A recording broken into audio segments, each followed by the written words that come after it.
Tout est dual dans l'espace. Donc il reste quand même des satellites qui sont purement militaires, mais même un satellite civil va être exposé, peut être utilisé d'abord pour des activités militaires. On achète des images, on achète des canaux de communication à des opérateurs privés.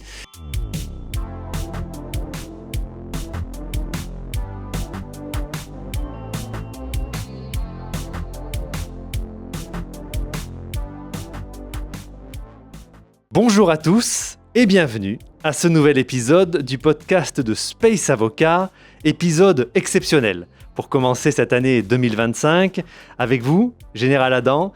Merci beaucoup de nous recevoir ici, au Balargone. Merci d'avoir accepté notre invitation. Mais merci à vous de me faire participer à cette émission qui nous permet un petit peu de visibilité, de donner accès à un endroit où on n'a pas souvent accès. Absolument. Et un endroit ô combien important pour la défense en général et particulièrement pour la défense spatiale. Alors mon général, vous le savez, dans ce podcast, il y a une petite tradition, c'est d'en savoir plus sur l'invité. Alors, on va ouvrir le bal par ça. Mon général, est-ce que vous pouvez nous parler de votre parcours et puis de votre rôle au sein du commandement de l'espace ?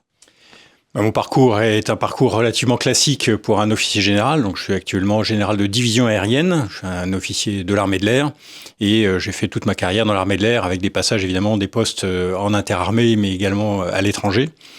Je suis pilote de chasse.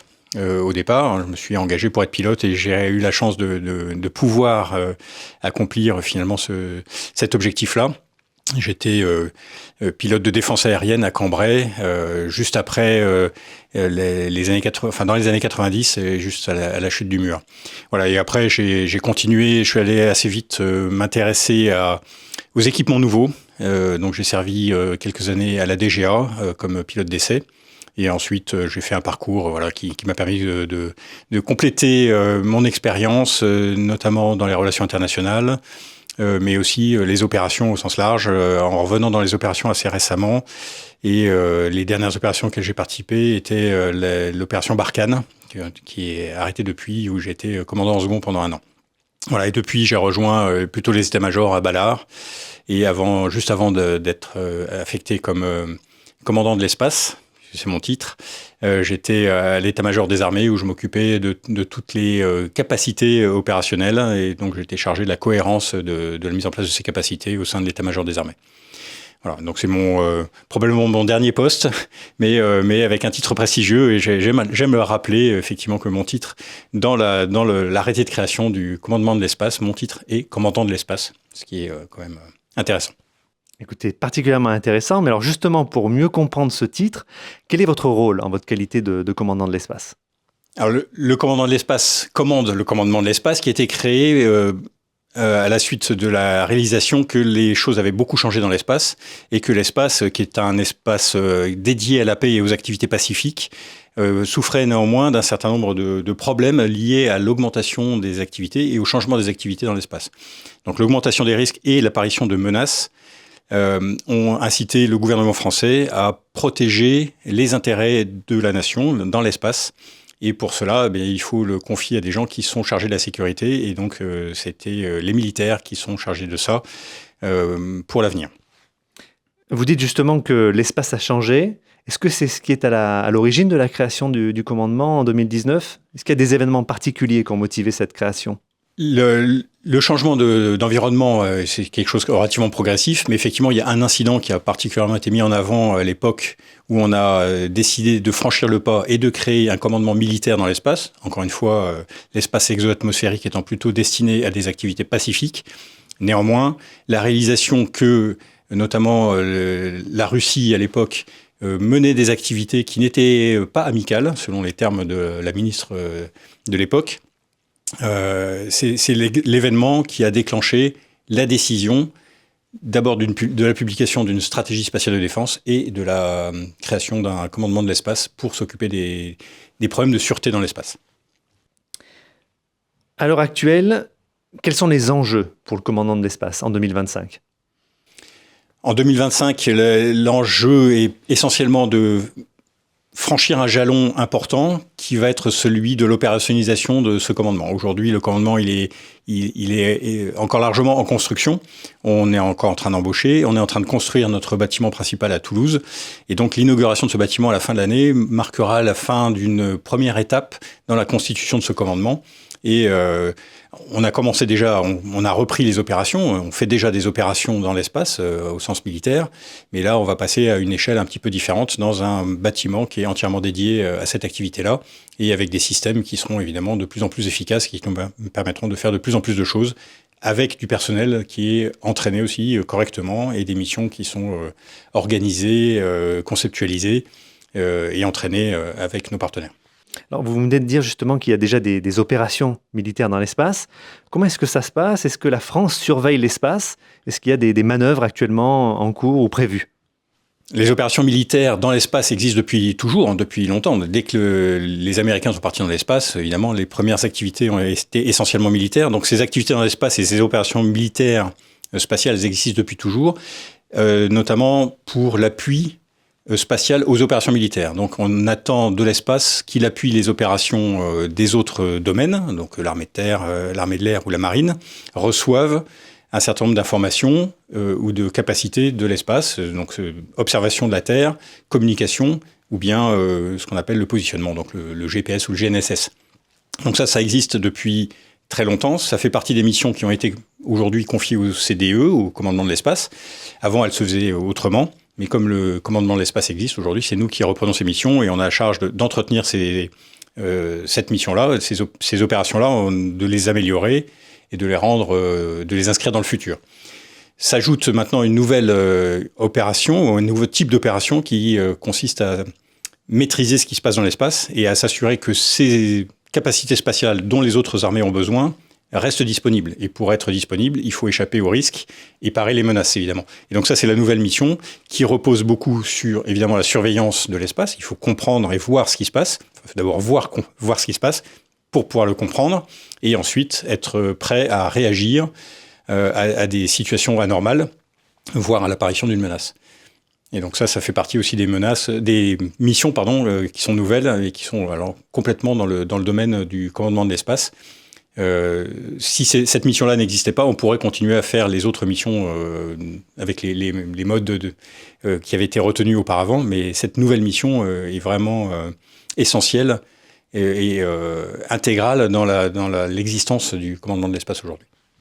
C'est vrai que vous parlez de l'existence du commandement de l'espace. C'est vrai que quand on a ce mot commandement de l'espace, on ne peut pas s'empêcher de penser à ce qui se passe de l'autre côté de l'Atlantique. C'est vrai que la notion de Space Force est aussi quelque chose qui a un peu préexisté à votre institution. Quels sont vos liens à l'heure actuelle avec justement les autorités américaines et la Space Force américaine? Est-ce qu'on pourrait dire que la Space Force américaine a inspiré ou inspire peut-être le CDE? Alors, nos liens du commandement de l'espace avec les Américains sont évidemment constants. C'est évidemment un partenaire qui compte énormément. Ils ont une antériorité, une profondeur et un entraînement dont on ne dispose pas. Ils ont beaucoup plus l'habitude que nous. Ils ont maintenu des activités spatiales à un niveau auquel évidemment on n'avait pas accès jusqu'à présent. Donc c'est un partenaire incontournable. On ne les copie pas, mais évidemment, on se parle. Et les États-Unis se sont réorganisés d'ailleurs. Donc, ils ont des activités spatiales. Ils ont maintenu depuis les années 60 du siècle dernier. Ils ont maintenu leurs activités spatiales, bien entendu. Ils les ont perfectionnées, ils les ont développées. Mais ils se sont quand même réorganisés. Et au moment où la France crée le commandement de l'espace, effectivement, eux, ils se réorganisaient complètement avec la création notamment de la Space Force. Mais la Space Force, d'abord, c'est une armée, c'est une armée complète, l'équivalent de l'armée de l'air ou de la marine ou de l'armée de terre là-bas. C'est un service à part entière. Ce que nous, on peut pas faire, il y a une question d'échelle, évidemment, et donc on peut pas se permettre de copier cette organisation-là qui nous échapperait complètement pour simplement des raisons de taille et de moyens et d'investissement qu'il faudrait y consentir. On peut noter d'ailleurs que les Américains sont les seuls à avoir choisi ce modèle qui est extrêmement volumineux et que tous nos autres partenaires sont plutôt sur un modèle qui ressemble assez au modèle français avec un commandement de l'espace donc d'une taille beaucoup plus mesurée et qui est généralement soutenu par une autre armée. Donc en France, on est soutenu par l'armée de l'air, ce qui est d'ailleurs le cas de la plupart des commandements de l'espace. Très bien. Alors, comme vous le savez, Space Avocat, c'est un cabinet d'avocats, donc on fait un peu de droit. Alors, l'idée, bien sûr, n'est pas d'assommer l'audience avec des sujets juridiques, mais la France est signataire de traités spatiaux, et notamment le fameux traité de 1967 sur l'espace extra-atmosphérique. Et il y a plusieurs principes fondateurs et fondamentaux, et notamment l'usage pacifique. Vous, en tant que militaire, comment est-ce que vous conciliez justement ces exigences de droit international pour lesquelles la France est signataire avec les impératifs de défense nationale? Vous l'avez pratiquement dit, nous suivons les principes du traité de 67 qui prescrivent ou qui recommandent ou qui prévoient une utilisation pacifique de l'espace. Et notre mission, c'est de faire en sorte que ces activités pacifiques puissent durer. Et donc, notre mission est vraiment de protéger finalement ce traité international. Alors, les activités pacifiques ne veulent pas dire qu'on ne militarise pas l'espace ou qu'on n'a pas le droit de s'y défendre si on est attaqué. Mais notre rôle, c'est justement d'éviter que ces attaques deviennent ou prennent une ampleur telle que l'utilisation de l'espace ou l'exploitation de l'espace devient complètement impossible. Donc évidemment, ça fait partie du changement d'environnement dont il a été question. Mais on respecte évidemment le traité de 67 dans les principes qu'il expose. Et tout ce qu'il autorise. Et il n'interdit pas grand-chose, en réalité, ce traité-là. Alors, maintenant, en tant que militaire, évidemment, et responsable d'y conduire des activités militaires, il y a une autre référence qui nous intéresse aussi, c'est toute la référence qui est liée au droit des conflits armés. Et donc là, il faut qu'on arrive à réconcilier l'ensemble. Et tous les principes du droit des conflits armés, pour nous, s'appliquent également dans l'espace, y compris la possibilité de se défendre si jamais on est attaqué. Effectivement, la notion de militarisation de l'espace est quelque chose qui est très clair pour vous. En ce qui concerne le cadre juridique, on a beaucoup évoqué bien sûr le droit international. Au niveau national, la France a également un arsenal juridique. Est-ce qu'à votre avis, il y a besoin de certaines précisions? Est-ce qu'il y a besoin d'une certaine complémentarité peut-être avec un cadre européen? Quelle est votre position par rapport à ce cadre national et plutôt régional? Alors, nous l'avons dit, le traité de 67, qui est la seule règle internationale qui existe dans l'espace, est quand même relativement libre, n'interdit pas grand-chose. Et donc, effectivement, les nations commencent à se doter d'un certain nombre de règles. Et la France a été assez pionnière, je crois, dans ce domaine-là, avec une loi sur les opérations spatiales, qui est destinée à encadrer les activités spatiales nationales, au sens de la responsabilité que la nation prend, notamment sur ce qu'on appelle la soutenabilité des activités spatiales. Donc le fait qu'on puisse continuer, il faudra faire rien qui remette en cause la possibilité d'utiliser l'espace dans le futur. Donc on va éviter de le polluer, on va éviter de faire des choses idiotes qui rendraient l'utilisation de l'espace impossible par nos successeurs, évidemment. Donc ça, c'est le principe. Et donc une loi qui contraint aujourd'hui pour préserver l'avenir. Je pense que la France est relativement pionnière là-dessus, et on voit que d'ailleurs les lois sur les opérations spatiales apparaissent un petit peu partout. L'Europe est en train de créer sa propre loi, dont on estime que la loi française est déjà très contraignante, et on voudrait que la loi européenne d'ailleurs n'ajoute pas un élément de contrainte supplémentaire, mais que les deux puissent soient relativement harmonieuses, en tout cas qu'elles s'opposent pas ou qu'elles n'ajoutent pas des contraintes qui rendraient les choses difficiles pour les opérateurs ou pour les industriels. Voilà, et pour le reste, ça se passe quand même. On a besoin d'un cadre international dans un espace exo-atmosphérique qui est partagé par tout le monde, où de toute façon, vous partagez cet espace-là avec tous les autres utilisateurs, il n'y a pas moyen de tracer des frontières. Et donc, il y a besoin aussi de maintenir une discussion au niveau international, notamment pour préciser, enfin avec l'explosion, la multiplication des activités dans l'espace aujourd'hui, on sent bien qu'il faut y mettre un petit peu d'ordre, ou en tout cas se mettre d'accord pour savoir ce qui est dangereux ou pas dangereux, ne serait-ce que ça, pour rendre les activités compatibles les unes avec les autres. Donc ça, c'est des discussions qui ont lieu aux Nations Unies. Et celles qui nous intéressent le plus, ce sont celles qui concernent ce qu'on appelle les comportements responsables, et donc qui permettent de qualifier un petit peu les activités, mais surtout d'éviter que les activités de l'un puissent entraver les activités d'un autre, ou bien simplement qu'il puisse y avoir une activité qui est mal comprise, mal lue, et une mauvaise interprétation qui pourrait donner lieu à des réactions désordonnées ou inappropriées. Vous évoquez la notion d'activité. Alors c'est vrai que les activités sont plurielles. Il y a une pluralité de types d'activités. Il y a aussi une pluralité d'acteurs. Il y a des acteurs nationaux, des acteurs internationaux et des acteurs privés. Et effectivement, on a vu ces dernières années une multiplication des acteurs privés, beaucoup d'entreprises du New Space qui se sont lancées, et puis aussi des primes qui évoluent dans leur façon de travailler. Vous, au CDE, quelles sont vos interactions avec justement cette dualité? On dit souvent que l'espace est dual, il est à la fois militaire, mais il est aussi civil. Quelles sont vos interactions avec les autres administrations et puis tout ce secteur privé qui a beaucoup muté ces dernières années? Alors vous avez raison de le souligner. Aujourd'hui, on a beaucoup de mal à séparer ce qui est militaire de ce qui est civil. Et on a effectivement l'habitude de dire, comme vous le dites, que tout est dual dans l'espace. Donc il reste quand même des satellites qui sont purement militaires. Mais même un satellite civil va être exposé, peut être utilisé d'abord pour des activités militaires. On achète des images, on achète des canaux de communication à des opérateurs privés. Mais tout ça se mélange un petit peu. Et effectivement, comme une infrastructure finalement en général au sol, un port, une route, une autoroute, une voie de chemin de fer, finalement tout ça peut être utilisé aussi bien par les civils que par les militaires. Donc il faut qu'on gère tout ça. Là-dedans, le changement effectivement d'environnement qu'on a déjà évoqué tient beaucoup au fait que les acteurs privés aujourd'hui prennent une place qu'ils n'avaient pas du tout jusque-là. Et donc, ils prennent même de plus en plus de place, voire une place prépondérante par rapport aux activités des États. Donc ça, c'est un des changements dont il faut qu'on tienne compte, évidemment, et on parle aux opérateurs privés comme on parle aux États. On rappelle aux États qu'ils ont une certaine responsabilité aussi dans la régulation des acteurs privés en question, d'ailleurs, qui sont toujours attachés à une nation.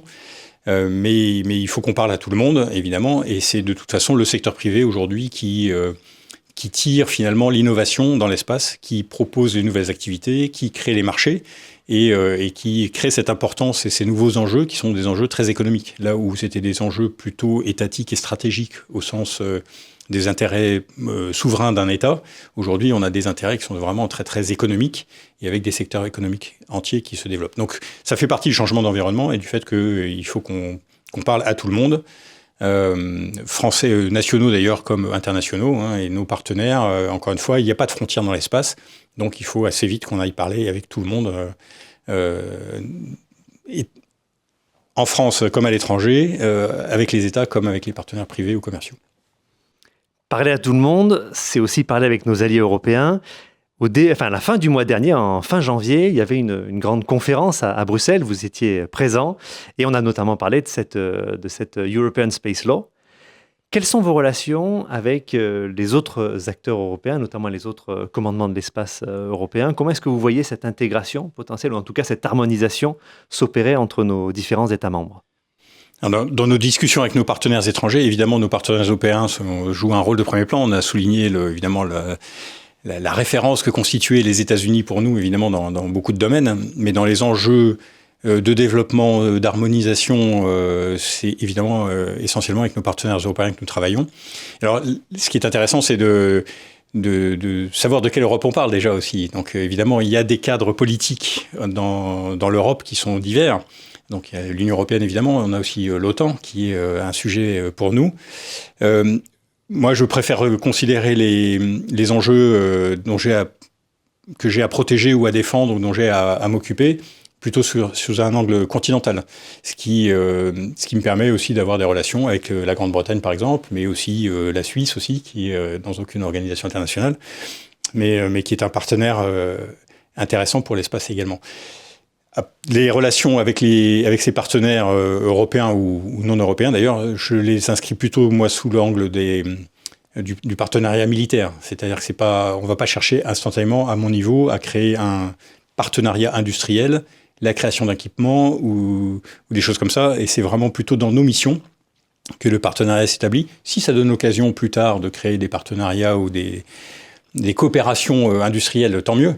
Mais les enjeux aujourd'hui sont vraiment qu'on puisse se coordonner proprement dans l'espace, dans l'accomplissement de nos missions, que ce soit les missions de soutien aux forces des autres domaines ou bien les missions de défense dans l'espace, qui commencent déjà par comprendre ce qu'ils font les autres. Et donc la coordination entre nous tous est quand même extrêmement importante. La lecture des actions des uns des autres et des manœuvres, comme leur interprétation est importante aussi, il faut éviter de mal interpréter quelque chose qui se passe et d'avoir une réaction qui ne serait pas du tout appropriée. Donc la coordination est particulièrement importante. Vous parlez justement de cet effort nécessaire de coordination. Si l'on prend un peu de hauteur et voir un peu les perspectives à venir, quels sont les grands défis pour vous de la défense spatiale dans les prochaines années ? Les défis du futur sont liés à l'augmentation et à la multiplication des activités dans l'espace. Et on voit notamment lié à l'exploration spatiale de plus en plus de choses. On parle de construction dans l'espace, mais on parle aussi de la création de bases de transfert vers la Lune ou vers Mars ou ailleurs. Et donc on voit bien que tout ça va générer des allers-retours entre la Terre et ces stations ou l'espace d'une façon générale, mais aussi des activités dans l'espace qui vont être très très différentes de celles qu'on peut avoir aujourd'hui ou qui sont aujourd'hui exceptionnelles. Donc le rapprochement de deux objets, voire l'amarrage de deux objets, aujourd'hui c'est quand même pas un sport très très courant, mais on pourrait voir ça se multiplier beaucoup. En tout cas, ce qui est absolument certain, c'est qu'on va avoir de plus en plus de manœuvres dans l'espace. De manœuvres qui seront liées à des activités particulières, mais aussi des manœuvres d'évitement. Puis il y a de plus en plus d'activités, donc voilà, les satellites vont s'éviter les uns les autres, ils vont manœuvrer. Et toutes ces manœuvres-là, il faut les suivre en permanence, parce qu'une manœuvre, si vous sortez de votre orbite, évidemment, vous pouvez créer d'autres problèmes plus tard. Et donc il faut que tout ça soit suivi, anticipé. Et donc les enjeux principaux sont de suivre toutes ces manœuvres le plus vite possible et d'être prêt surtout à y réagir le plus vite possible. Et donc ça demande évidemment des réseaux bien constitués, des points d'observation bien situés, et puis des traitements qui soient aussi performants. Que ce soit sur des traitements automatisés, évidemment, dans des machines et des calculateurs, mais aussi bien entraînés chez nos opérateurs, de façon à ce que les réponses soient quand même bien calibrées. S'il y a besoin d'avoir une réponse, bien sûr. Pour conclure cet entretien, j'ai envie de vous laisser la parole si vous avez un message à transmettre au grand public, et notamment aux jeunes, qui je sais regardent aussi pas mal ce podcast. Ils sont parfois en études et ils cherchent certains débouchés. Voilà, mon général, si vous avez un petit message, le micro est à vous. Le message, il est très simple, il rejoint finalement tout ce qui a été dit. L'espace, c'est l'avenir. Notre avenir est probablement dans l'espace, une bonne partie de notre avenir est dans l'espace, et c'est aussi une bonne partie de notre présent. Donc aujourd'hui, nous sommes extrêmement dépendants dès aujourd'hui de l'espace et de ce qui s'y passe. Et donc les enjeux sont nombreux, ça fait partie de notre mode de vie. Néanmoins, il ne faut pas être naïf. Avec ces enjeux, évidemment, viennent un certain nombre de risques et de menaces qu'il faut prendre en compte. Donc il faut être sobre, c'est vraiment notre avenir. Il faut y travailler sérieusement, il faut y travailler avec envie et avec vision, mais il faut aussi être réaliste et il faut aussi traiter les problèmes qui vont avec. Et si ça vous intéresse, évidemment, vous pouvez nous rejoindre, mais je pense que le secteur spatial se développe et offre des métiers extrêmement variés et surtout encore une grande place à l'imagination. Écoutez, mon général, un immense merci d'avoir pris de votre temps que je sais très précieux pour répondre à ces quelques questions. Vous êtes le bienvenu pour un prochain épisode à votre convenance. Si les auditeurs ont des questions à transmettre au général, bien évidemment, ils peuvent me contacter, je les transmettrai immédiatement. Encore une fois, merci et à très bientôt. Et merci à vous.